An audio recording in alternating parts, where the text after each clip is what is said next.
There's just so much to handle. He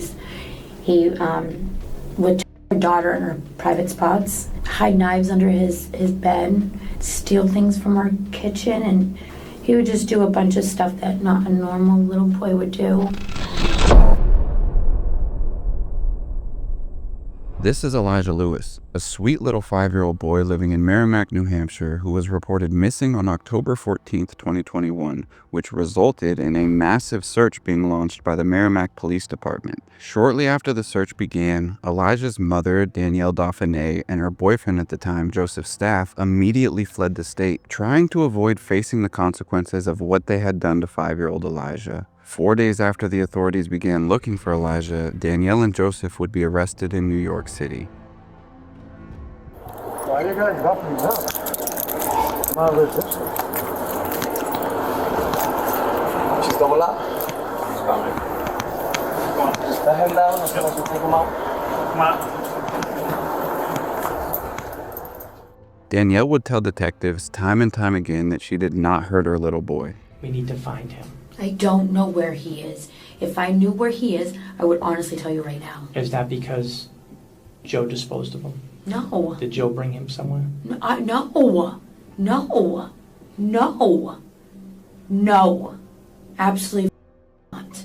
No one. I'm not saying that somebody hurt him. Well, that's exactly what you're saying, though. You just said that, like, you escalated, you couldn't handle it, and then now he's gone, and this and that and that and this.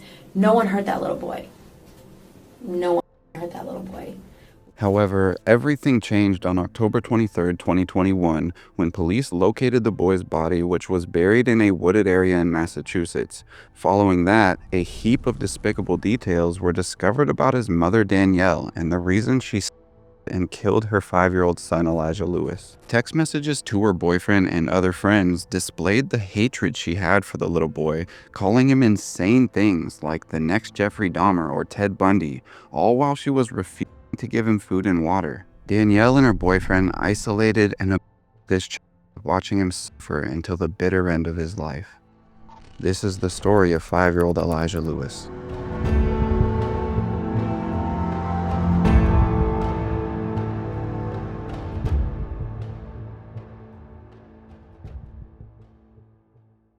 Born on January 7, 2016, to his mother Danielle Dauphinais and father Timothy Lewis, young Elijah was always a sweet and loving little boy. His parents, Danielle and Timothy, didn't stay together long, and Elijah spent the majority of his early life living with his father Timothy out west, and by all accounts, he was a happy child who loved life. It wasn't until around May of 2020 that Timothy would take Elijah to his mother's house in Merrimack, New Hampshire, where he would begin living for some time. And it's unclear exactly why all of a sudden he was going to start living with his mother and her boyfriend at the time, but this was the beginning of the end for Elijah. Mainly because the environment he was now living in was incredibly toxic due to his mother's lifestyle and use with her boyfriend Joseph Stapf. The duo was battling the depths of addiction while attempting to care for the child, and it seems they were entirely more focused on getting their fix rather than the care of their children, and anytime Elijah got in the way of that, they were infuriated with him and decided to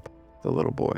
Shortly after Elijah was dropped off with his mother, Danielle would cut off all contact with Timothy, so he wasn't able to get in contact with his son or check up on him at all. Danielle and Joseph quickly began the boy's basic needs as he wasn't being fed properly, and he often faced physical from the two. Now, it's important to mention Danielle and Joseph had a child of their own, a 2-year-old little girl who was also residing with them, but she certainly wasn't receiving the same punishments as Elijah. But that's not to say she wasn't somewhat as well due to their drug use. On top of that, in 2021, while Elijah was living with them, Danielle was also pregnant with her and Joseph's second child together, and when she gave birth to that child, the horrifying nightmare of what Elijah was put through would slowly begin to unfold.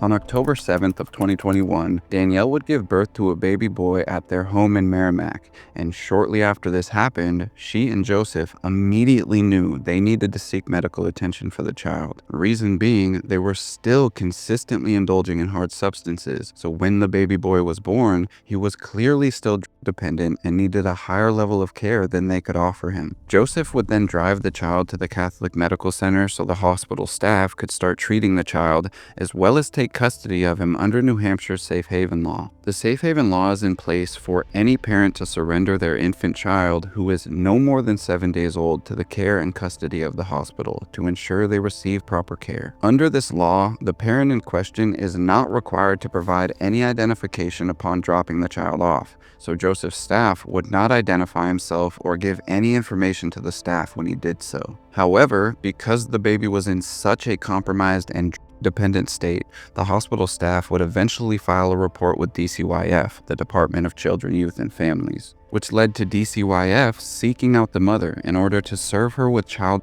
neglect papers, again because of the state they dropped this child off in. The authorities would contact Danielle and Joseph after an investigation was launched, and according to court records, the duo told officers they dropped the child off at the hospital because they had recently relapsed and they wanted to get the child the care he needed, but they didn't want to get DCYF involved out of fear they would lose custody of their 2-year-old daughter. However, there was no mention of Elijah in that statement. It was when a DCYF employee would follow up with Danielle that this employee realized she did not list Elijah as being in her care, and when this employee asked about Elijah, they received many conflicting stories about the boy's whereabouts. Danielle would tell investigators that Elijah moved in with her sister in California and she was taking care of him, but then quickly switched that story to Elijah actually being in Texas at the time, and the investigators immediately became wary of this woman and her claims. Shortly after all of this happened, a search for Elijah was launched due to the conflicting stories and the circumstances surrounding his disappearance. And once it was known that the authorities were looking for Elijah, Danielle and Joseph would immediately flee the state to distance themselves from what was inevitably going to be found. When investigators first searched their home, there was no pictures of Elijah anywhere in their house, and they also came across a trash bag that was full of the boy's clothing, which was enough evidence for the police to believe he no longer lived there and he had been harmed. Officials also became aware through the investigation that Danielle and Joseph told several individuals to lie about Elijah's whereabouts and tell authorities some made-up story about where he was and who was caring for him. For example, Danielle and Joseph were living with his mother at the time, and Joseph sent text messages to his mother telling her not to bring up Elijah if she was talked to by investigators. Therefore, they also started searching for Danielle Dauphinais and Joseph Stapf in order to arrest them for witness tampering and bring them in for questioning. Around October 17th, 2021, a few days after the manhunt for the duo began, Danielle and Joseph were located in New York City and arrested, then transported back to New Hampshire to be booked into jail. Why are you guys dropping me down? I'm not resisting. She's double up. Just let him down as soon as you take him out. Come on.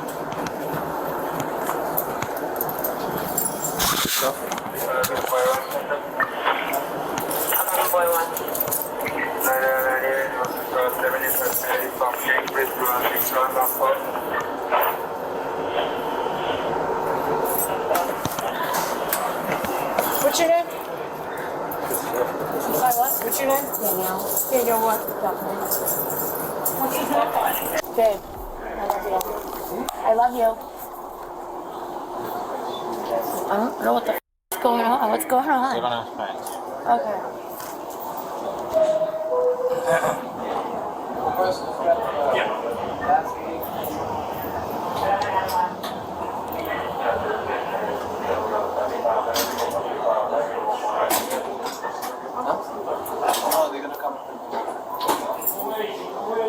Who's coming? What? Who's coming to pick us up? Who's coming to pick us up? Whatever he said, I had no idea either. Sorry. Investigators were eager to get to the bottom of this and find 5-year-old Elijah, so they very quickly brought Danielle into an interrogation room and began grilling her about the disappearance of her son. The majority of reports say that Danielle and Joseph were arrested in New York City on October 18th, but this interrogation took place on the 17th of October, so it seems they were arrested a day or two before what the majority of reports claim. Either way, I'm going to give you the majority of what I found on this interrogation. You got a good dealer, huh? Yeah. He's a very good guy. Yeah. No, he's not. He's a piece of shit, clearly. Well, That's what I tell him. I joke. I was like, dude, just rip him off. okay. He's like, well, I feel bad. And I'm like, dude, you're killing everybody. Yeah. What he feels? Yeah. Rip him off. In your heart of hearts, as a mom, that Eli is alive. Now probably not. Okay. I mean, a little boy. I'm praying. I'll be honest with you, I agree with you. I don't think that he's alive. I don't think that he's alive. I But don't know. what we want to do, even with all the problems that he has, even with all, I mean, Find him. of course. But we do want to have a proper burial for him. That's really what we want. The healing process cannot begin until there's some closure. And this is not going away. Like this is not going away. And that's never gonna go. And what will happen is when we do find him, there's going to be a lot more questions. But you're in the unique position right now where you can provide answers to those things, and you can be the one that says, hey, listen, I messed up, but in the end I did the right thing. And I'm telling you right now, having been doing this for many, many years, that's what people want to see. People want to see that there is a heart in there. I do. That there is remorse. Hold on, just let me talk for a second, okay? That's really what people want. People want to say, you know, everybody makes mistakes. There isn't a single person that can look in the mirror and say they see a perfect person. They just don't exist.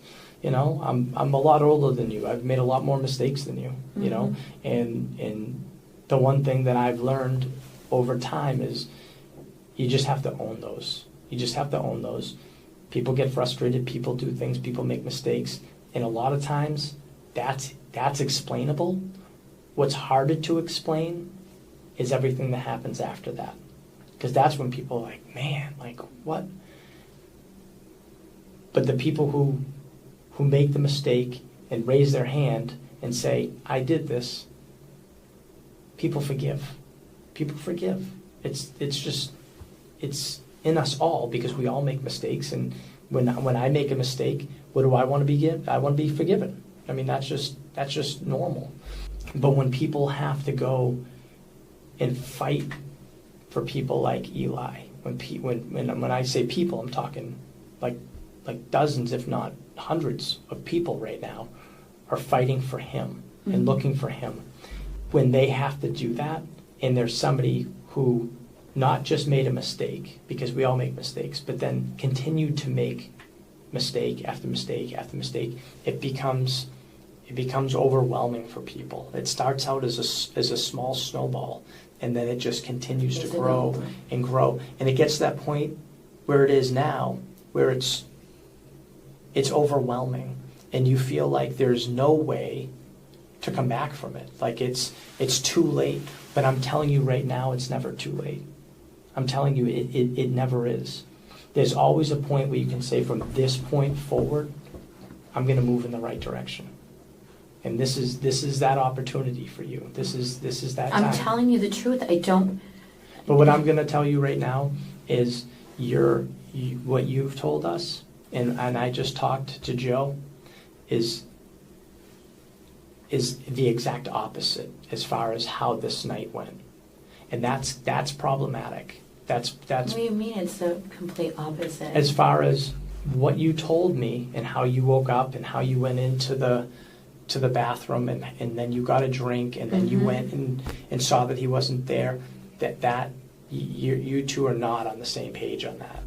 That's what happened. No, but But here's the thing, it's not what happened, and that's okay. I'm not mad about it. I'm not going to get upset. I'm not going to sit here and yell. I'm That's not making it up, though. He is. But That's exactly. But what I'm saying is you can't both be right. You know what I mean? And there's a lot of little indiscrepancies, and that's normal. There's no way that you could both be. You can talk and get on the same page with a lot of things, but things like this, when we don't stop digging, and that's when we find all the little inconsistencies, and that's okay. That's okay. What I'm telling you is all of it is okay, but we need to find him. I don't know where he is. If I knew where he is, I would honestly tell you right now. Danielle is clearly sticking with the lie that she had nothing to do with what happened to Elijah and claims she still has no idea where he could be at this point in time, but the investigator continues to apply pressure. So he asks her if her boyfriend Joseph was the one who disposed of the 5-year-old, and if that's the reason she has no idea where he is currently. Though she remains adamant that they didn't do anything to the little boy, and she was with Joseph the entire time, so she knows he didn't do anything to Elijah either. Saying things like, "We did not hurt that little boy, and I don't appreciate you saying that we did." Is that because Joe disposed of him? No. Did Joe bring him somewhere? No.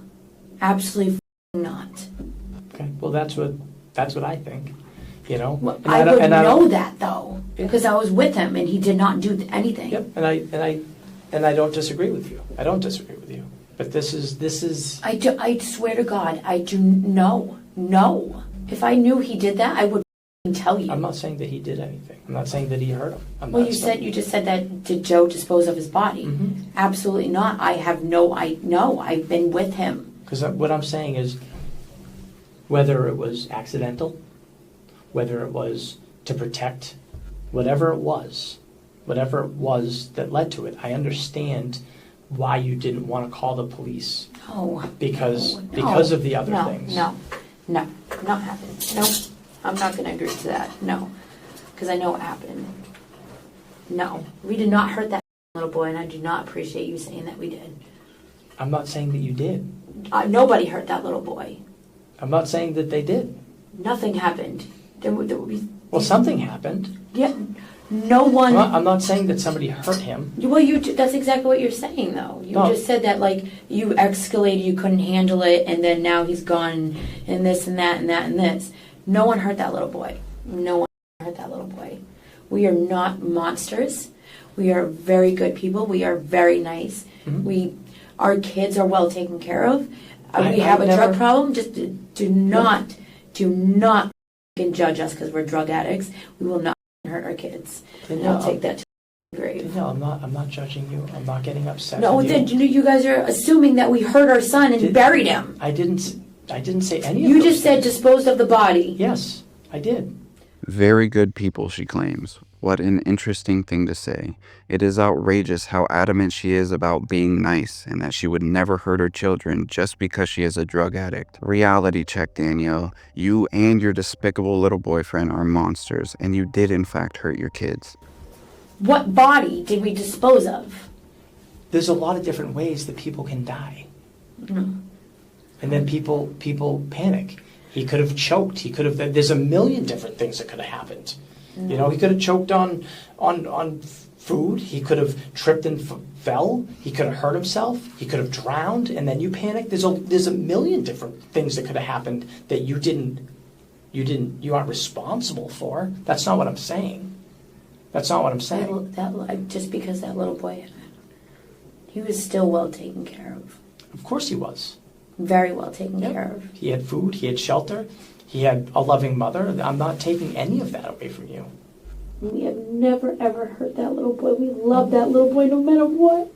But I don't want you to have the weight of the world on your shoulders for the rest of your life. We didn't do anything. He did not. There's no body.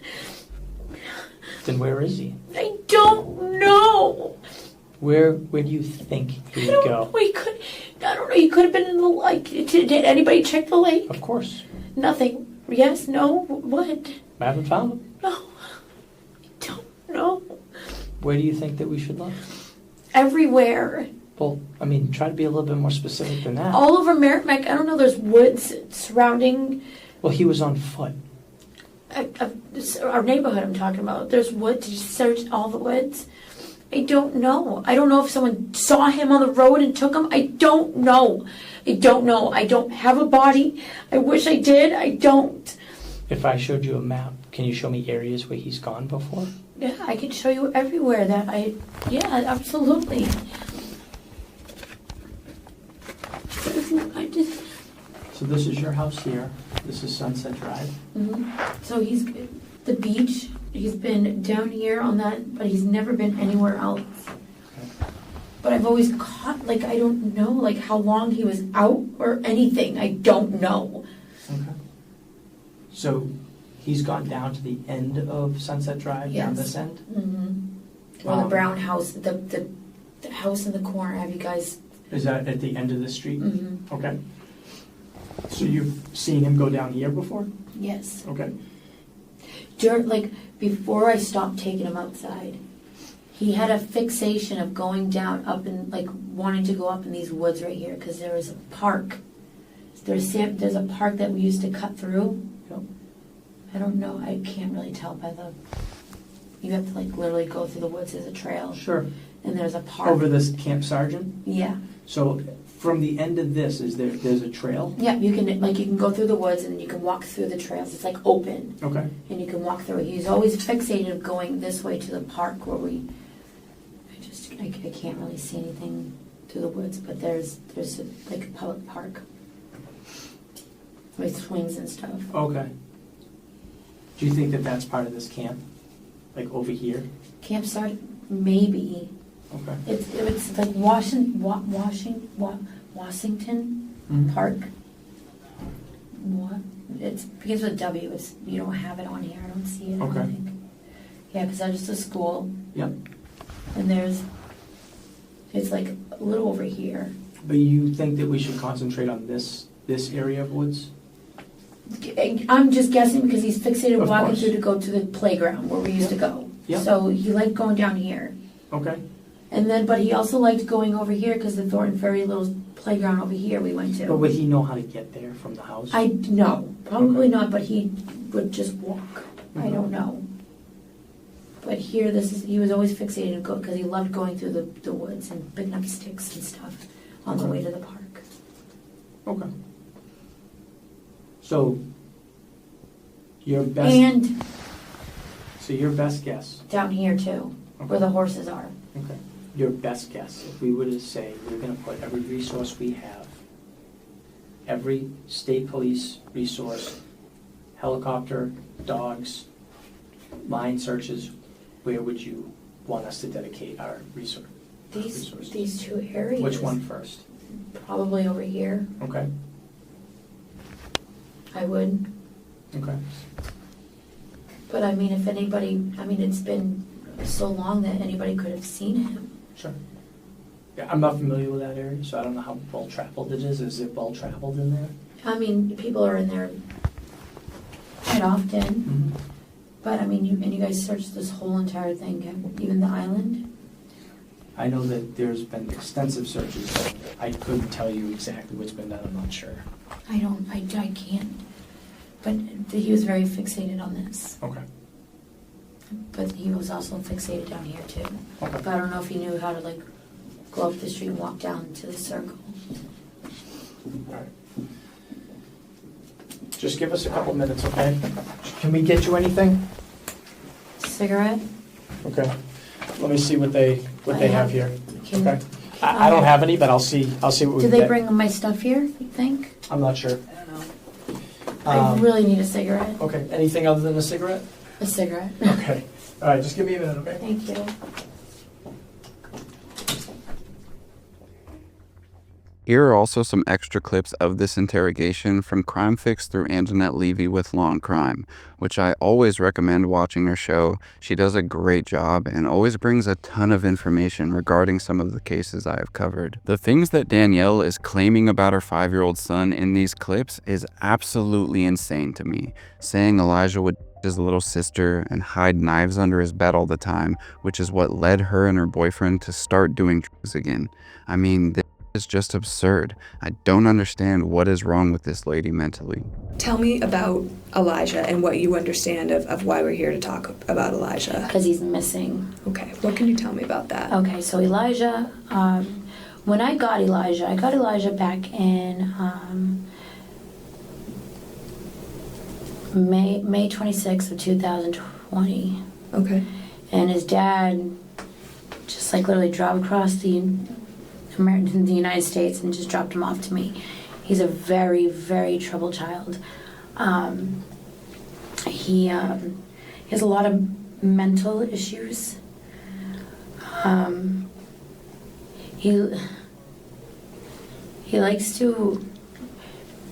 Elijah likes to sneak out of the house. So we have a slider door.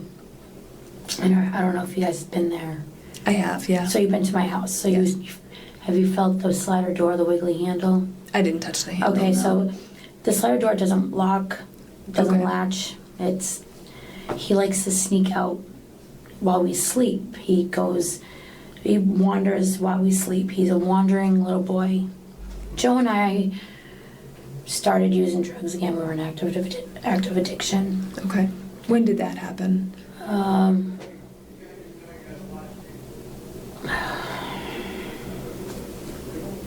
Honestly, I don't remember. So are we talking When I was pregnant. months ago, Yeah. years ago? Months ago, when I was pregnant with my son, because Elijah is just so much to handle. He would touch our daughter in her private spots. Okay. She would hide knives under his bed, tacks under his bed. He would steal things from our kitchen, and he would just do a bunch of stuff that not a normal little boy would do. So we started we just fell off the train and just started using drugs. So in September, I don't know the date, I honestly don't know the date, but September he decided to wander off again.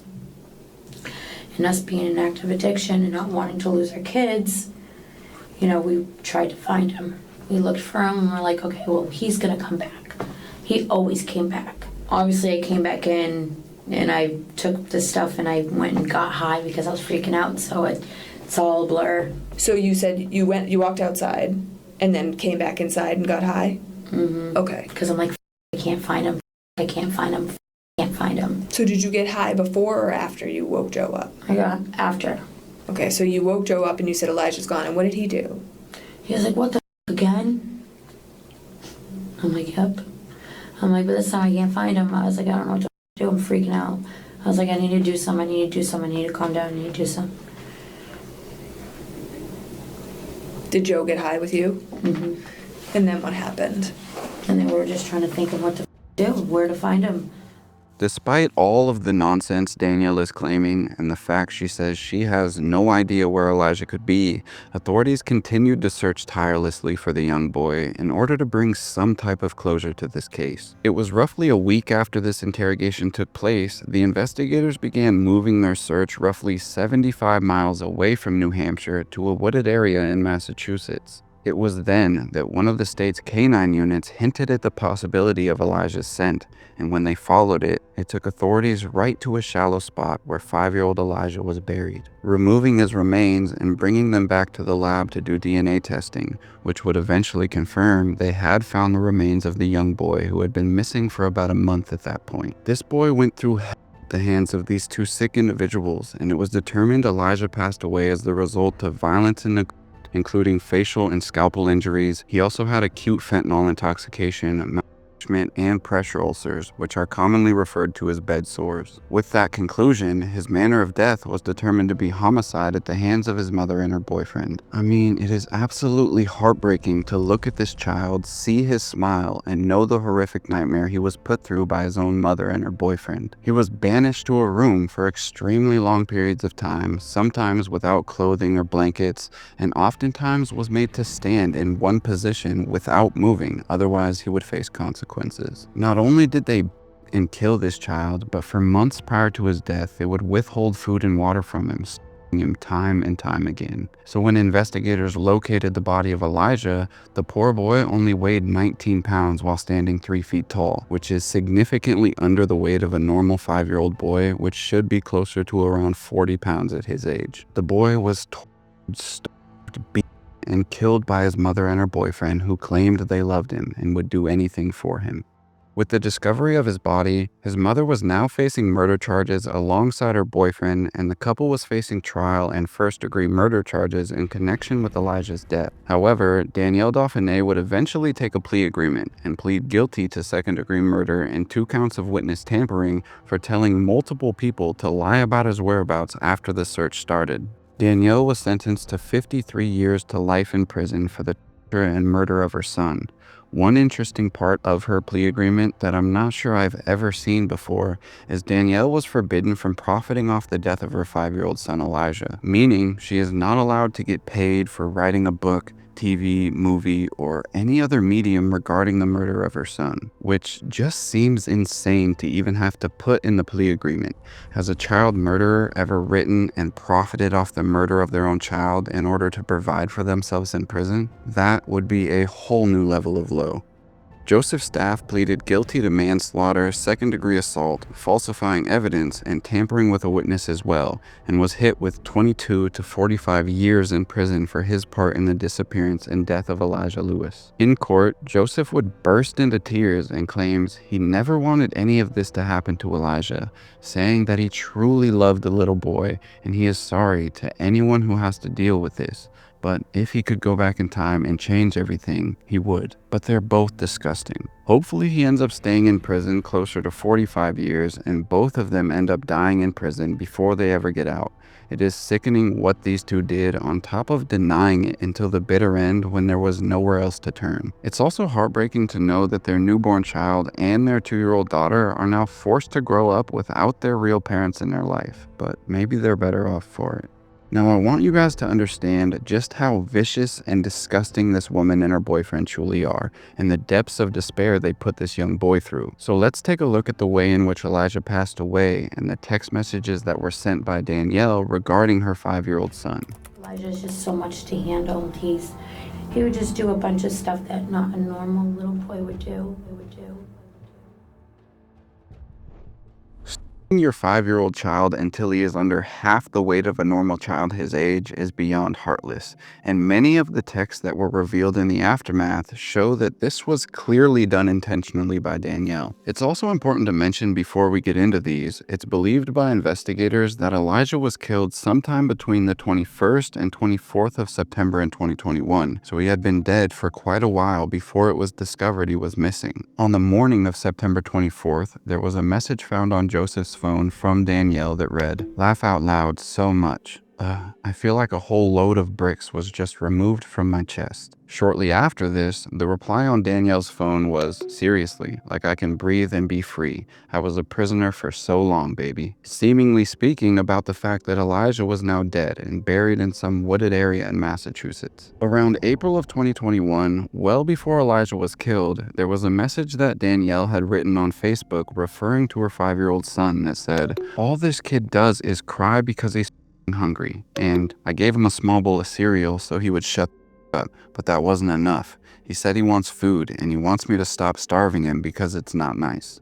A month after that message exchange, she wrote to another friend, "I call him the next Ted Bundy or Jeffrey Dahmer." This message was followed up with, "It's so sad, but I have no connection with this child. His father took him at the age of 1 and never returned him until last May 2020. He's been getting worse and worse. I want him gone. I can't handle him anymore." Then another message that was written to this friend, whose name is Erica Wolf, according to the Oxygen article on Dauphinais, it said, "I have to keep him in his room. I can't trust him at all. This kid is." More text messages between Danielle and Joseph would detail some of the this young boy endured. Not only was he exposed to drugs, starved, malnourished, but he was also struck by the duo on multiple occasions. Another text message from Danielle to Joseph read, "I'm gonna kill him, and I mean it." The following one said, "I hit him in the head with a shower rod. That's all I did. Just whoop the maggots And this next text is absolutely devastating. Danielle texted her boyfriend saying, "I'm gonna kill this kid, Joe," screaming at the top of his lungs for water, and woke Jolia being their other young child in the house. That is just abhorrent, absolutely gut-wrenching to know all this child needed was some food and water, and they blatantly refused to take care of him while giving all the attention and food to the child that they had together because their 2-year-old daughter was not being treated the same way Elijah was. Now, there were some text messages from Joseph to Danielle telling her that they should give Elijah some food and water to fatten him up and let him sleep a bit so he would look a little better than he did, so they could all go out in public and do more things. But Danielle would tell him she really didn't want to do that. Elijah's biological father, Timothy Lewis, would later say, "You could have stepped up at any point and put a stop to this had you been man enough. You could have brought him home to us at any point. You could have rushed him to the hospital at any point.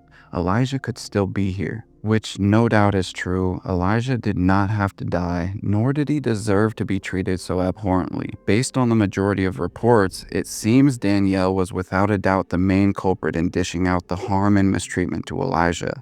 There were statements made by prosecutors claiming Joseph Stapf on some occasions would plead with Danielle to stop the child, but she would never listen. There was one instance, Stapf returned home from being out all day and found Elijah in the bathtub in the basement naked, and he was bleeding from an injury to his head with a bunch of broken tiles around the boy. So he would give aid to Elijah, putting a bandage on his head and putting him to bed, but he never sought out medical attention for the boy.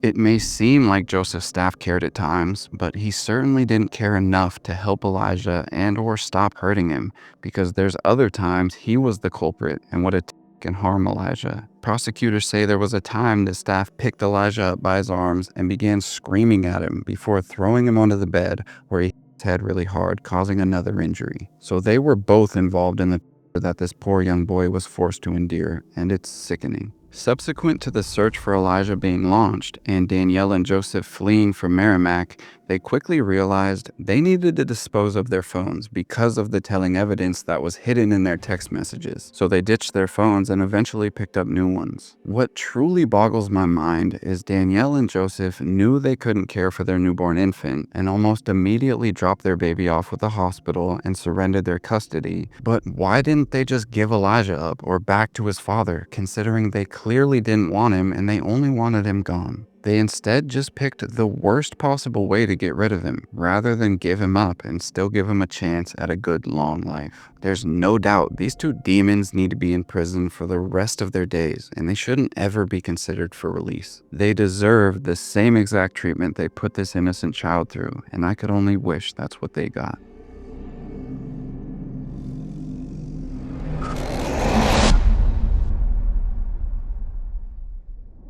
What I'm happy about is the level of justice that was served for this innocent child who never asked to go through what he was put through. Elijah was no doubt a loving little kid who just wanted to be loved and experience life as it was. He wanted to have fun, play games, and just simply enjoy life. He often went by Eli for short and had many family members who did dearly love him and wanted nothing but the best for him. There was a candlelight vigil held for Elijah shortly after his passing, where many people showed up to support his family and loved ones, and remember the amazing 5-year-old boy and his sweet but silly personality and the way he absolutely loved to dance and have fun.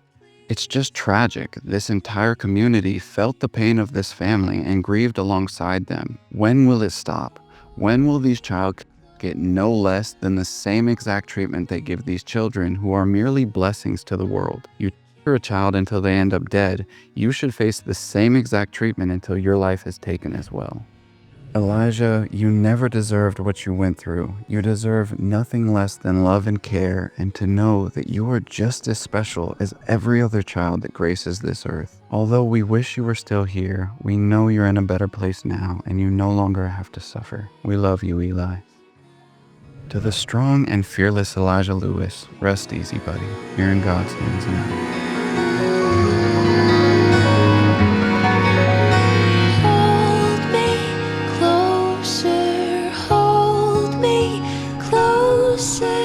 Please don't leave me now. Hold me